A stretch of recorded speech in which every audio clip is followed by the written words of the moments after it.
Hello everyone, welcome to this channel.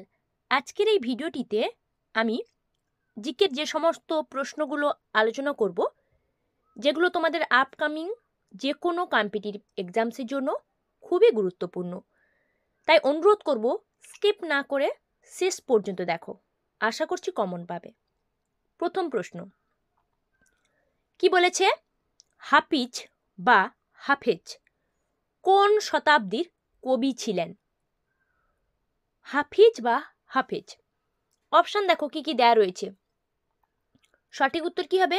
সঠিক উত্তর হবে অপশান এ, চতুর্দশ শতাব্দীর কবি ছিলেন হাফেজ, যিনার একটি বিখ্যাত কবিতা ছিল যার নাম ছিল দিওয়ান, বা বলা হতো দিওয়ান ই হাফিজ। ঠিক আছে, উনি মূলত ওই কবিতার জন্য পরিচিত হয়ে ওঠেন, ওই কবিতা লেখার জন্য, যিনি চতুর্দশ শতাব্দীর কবি ছিলেন। নেক্সট প্রশ্ন, 1305 খ্রিস্টাব্দে আমরোহার যুদ্ধে দিল্লির সুলতান কাকে পরাজিত করেছিলেন? 1305 খ্রিস্টাব্দে আমরোহার যুদ্ধ সংঘটিত হয়েছিল। দিল্লির সুলতান মূলত মোহলি সৈন্যকে পরাজিত করেছিলেন। অপশান সি, মোহলি সৈন্য। ঠিক আছে, option C is the right answer, মোহলি সৈন্যকে পরাজিত করেছিলেন। পরের প্রশ্ন যাব, নদী অপেক্ষা সমুদ্রে সাঁতার কাটা সহজতর কেন? বলে যে নদীর থেকে সমুদ্রে বেশি সহজেই সাঁতার কাটা যায়, কিন্তু কেন? সঠিক উত্তর হবে অপশন সি, সমুদ্র জলের ঘনত্ব নদীর জলের চেয়ে বেশি। মানে সমুদ্র জলের যে ঘনত্বটা নদীর জলের ঘনত্বর থেকে বেশি হওয়ার কারণে সমুদ্রে সাঁতার কাটা খুবই ইজি হয়। ঠিক আছে, চলো পরের প্রশ্ন কি বলেছে দেখো। কোন উপগ্রহের কক্ষপথটি সূর্য যুগপথ নয়? কোন উপগ্রহের কক্ষপথ সূর্য যুগপথ নয়? অপশন দেখো কি কি দেয়া রয়েছে। সঠিক উত্তর হবে অপশন বি, মেটিওস্যাট 11, যার কক্ষপথ সূর্য যুগপথ নয়। বাকি এই যে উপগ্রহগুলোর নাম দেয়া রয়েছে, এই উপগ্রহগুলির কক্ষপথ আর এই যে মেটিওস্যাট 11 কক্ষপথ আলাদা, এটা সূর্য যুগপথ নয় এর কক্ষপথ। পরের প্রশ্ন কি বলেছে? তেলেঙ্গানার প্রথম মহিলা প্রধান বিচারপতি কে ছিলেন? প্রথম মহিলা প্রধান বিচারপতি তেলেঙ্গানার কে? সঠিক উত্তর হবে অপশন সি, হিমা কোহি, যিনি তেলেঙ্গানার প্রথম মহিলা প্রধান বিচারপতি হিসেবে নিযুক্ত হয়েছিলেন, হিমা কোহি। ঠিক আছে, অপশন সি। নেক্সট, ভারতীয় সংবিধানে চতুর্থ অংশে কি নিয়ে বলা হয়েছে? ভারতীয় সংবিধানের যে চতুর্থ অংশ রয়েছে ওটাতে কি নিয়ে বলা হয়েছে বা কি নিয়ে আলোচনা করা হয়েছে? সঠিক উত্তর কি হবে? সঠিক উত্তর হবে অপশন সি, নির্দেশমূলক নীতি সমূহ। নির্দেশমূলক যে সমস্ত নীতি রয়েছে ওই নীতিগুলো নিয়ে সংবিধানের চতুর্থ অংশে আলোচনা করা হয়েছে। নেক্সট কোশ্চেন নাম্বার 7 কি বলেছে দেখো। অর্থ কমিশন ভারতীয় সংবিধানের কোন ধারা অনুযায়ী তৈরি? অর্থ কমিশন তৈরি হয়েছে, কিন্তু সংবিধানের কোন ধারা অনুযায়ী অর্থ কমিশন তৈরি করা হয়েছে সেটা জানতে চেয়েছে। সঠিক উত্তর হবে অপশন বি, 280 নম্বর ধারা। ঠিক আছে, সংবিধানে যে 280 নম্বর ধারা রয়েছে ওই ধারা অনুসারে অর্থ কমিশন তৈরি হয়েছে। নেক্সট কোশ্চেন, ভারতীয় রাষ্ট্রপতির ইমপিচমেন্ট পদ্ধতি কোন রাষ্ট্র থেকে গৃহীত হয়েছে? রাষ্ট্রপতির ইমপিচমেন্ট পদ্ধতি, সঠিক উত্তর কি হবে? অপশন এ, মার্কিন যুক্তরাষ্ট্র।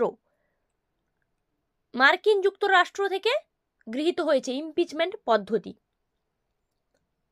নেক্সট প্রশ্ন, কোন শ্রেণী সিপাহী বিদ্রোহকে সমর্থন করেনি? সিপাহী বিদ্রোহকে সমর্থন করেনি কোন শ্রেণী? অপশন দেখো কি কি রয়েছে। সিপাহী বিদ্রোহকে সমর্থন করেনি, সঠিক উত্তর হবে অপশন ডি, মধ্যবিত্ত শ্রেণী, যারা সিপাহী বিদ্রোহ যে হয়েছিল সংগঠিত হয়েছিল ওই বিদ্রোহকে সমর্থন করেনি। ঠিক আছে, চলো পরের প্রশ্ন যাব। কোশ্চেন নাম্বার 10 কি বলেছে? কলকাতা মাদ্রাসা গঠিত হয়েছিল। কলকাতা মাদ্রাসা, দেখো অপশন কি কি রয়েছে। সঠিক উত্তর কি হবে? সঠিক উত্তর হবে অপশন বি, 1781 খ্রিস্টাব্দে। কলকাতা মাদ্রাসা 1781 খ্রিস্টাব্দে গঠিত হয়েছিল। নেক্সট, সংবিধানের 10ম তফসিল যা নিয়ে আলোচনা করে, মানে সংবিধানের 10ম তফসিলে কি অন্তর্ভুক্ত রয়েছে বা কি নিয়ে আলোচিত হয়েছে এটাই জানতে চেয়েছে। ঠিক আছে, সঠিক উত্তর হবে অপশন এ, দলত্যাগ। সংবিধানে যে 10ম তফসিল রয়েছে ওই 10ম তফসিলে দলত্যাগ নিয়ে আলোচনা করা হয়েছে। পরের প্রশ্ন কি বলেছে দেখো, 12 নম্বর প্রশ্ন। ঠিক আছে, বলেছে ব্রাহ্ম সমাজের প্রথম ভাঙন কত সালে হয়েছিল? অ্যাট ফার্স্ট যে ভাঙনটা হয়েছিল কত সালে? সঠিক উত্তর হবে অপশন বি, 1866 সালে ব্রাহ্ম সমাজের প্রথম ভাঙন হয়েছিল 1866 সালে। পরের প্রশ্ন, ভারতে কোন পরিকল্পনা কালে সর্বপ্রথম পরিবার পরিকল্পনা কর্মসূচি গৃহীত হয়? পঞ্চবার্ষিকী পরিকল্পনা যে হয় 5 বছর অন্তর, তো কোন পরিকল্পনার সময় পরিবার পরিকল্পনা গৃহীত হয়? উত্তর হবে অপশন এ, প্রথম পঞ্চবার্ষিকী যে পরিকল্পনা হয়েছিল ওই পরিকল্পনায় পরিবার পরিকল্পনা কর্মসূচি গ্রহণ করা হয়েছিল। নেক্সট কোশ্চেন নাম্বার 14 বলেছে উদ্ভিদের কোন অংশ থেকে হলুদ পাওয়া যায়? হলুদ কোন অংশ থেকে? অপশন দেখো কি কি রয়েছে। উত্তর ডি হবে, অপশন ডি, কাণ্ড। কাণ্ড বলতে কি বলতো, উদ্ভিদের যে শুকনো রাইজোম ভূগর্ভস্থ কাণ্ড, ওই কাণ্ড থেকেই হলুদ পাওয়া যায়। হলুদ গুঁড়ো বা হলুদ যা বলতে পারো, হলুদ পাওয়া যায়। তাহলে কি হচ্ছে না, উদ্ভিদের যে রাইজোম, শুকনো যে রাইজোম ভূগর্ভস্থ মানে মাটির নিচে যে কাণ্ডটা থাকছে ওটা থেকে হলুদ পাওয়া যায়।